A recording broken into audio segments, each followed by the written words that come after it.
dalam tugas ini, kelompok kami memilih teori dari trauma healing dengan judul Video Play Terapi Berbasis Trauma Healing.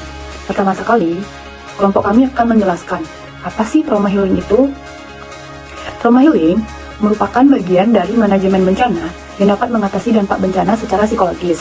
Nah, trauma menjadi bagian masalah penting yang harus ditemukan solusinya. Lewat trauma healing inilah masalah trauma akibat bencana dapat menjadi solusi yang tepat. Pendapat Saluf yaitu mendefinisikan manajemen bencana sebagai istilah kolektif yang mencakup semua aspek perencanaan agar dapat merespon bencana, termasuk kegiatan-kegiatan sebelum bencana dan setelah bencana, yang mungkin juga merujuk pada manajemen risiko dan konsekuensi dalam bencana. Kegiatan manajemen bencana yaitu meliputi seperti rencana, struktur, serta pengaturan yang dibuat dengan melibatkan usaha dari berbagai pihak dengan cara terkoordinasi dan komprehensif. Beberapa ahli juga mengatakan manajemen bencana itu meliputi dari 5 tahapan, yaitu seperti tahapan prediksi, tahapan peringatan, tahapan bantuan darurat, tahapan rehabilitasi, dan terakhir yaitu tahapan rekonstruksi. Nah, pertama kita akan membahas apa sih itu tahapan prediksi itu. Tahapan prediksi ini meliputi kegiatan mitigasi dan kesiapsiagaan. Selanjutnya ada tahapan peringatan. Tahapan peringatan ini seperti kayak suatu tahap yang memberikan informasi yang efektif dan tepat waktu melalui lembaga yang teridentifikasi kepada masyarakat sekitar. Tahapan selanjutnya yaitu tahapan bantuan darurat.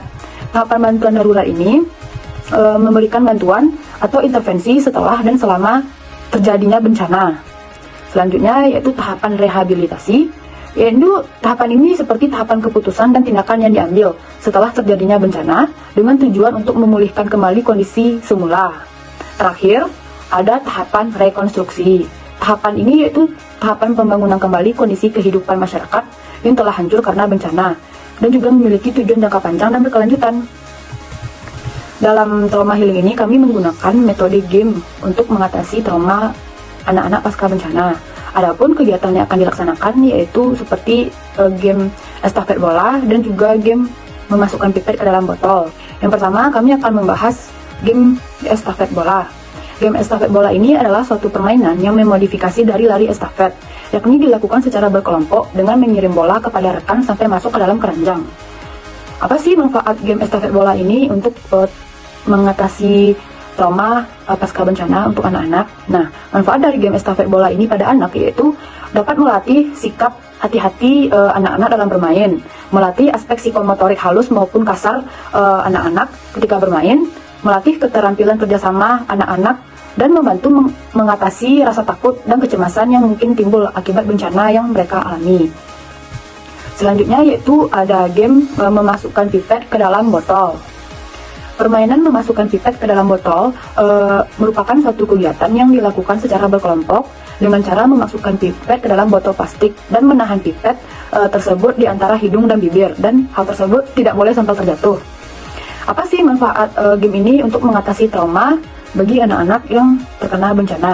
Nah, pertama, manfaat dari game ini yaitu hal tersebut bisa menjadi sarana untuk mengalihkan perhatian dan memberikan kesenangan kepada anak-anak yang mengalami trauma. Kegiatan ini dapat membantu mengurangi stres dan juga kecemasan bagi anak-anak. Kedua, tindakan memasukkan pipet ke dalam botol dapat melibatkan koordinasi motorik dan fokus, dan dapat membantu membangkitkan perasaan kendali dan keahlian individu yang mungkin merasa kehilangan kontrol akibat bencana. Sekian penjelasan dan teori yang dapat kelompok kami jelaskan. Selanjutnya akan ditampilkan roleplay dari video permainan yang akan kami gunakan. Selamat menyaksikan!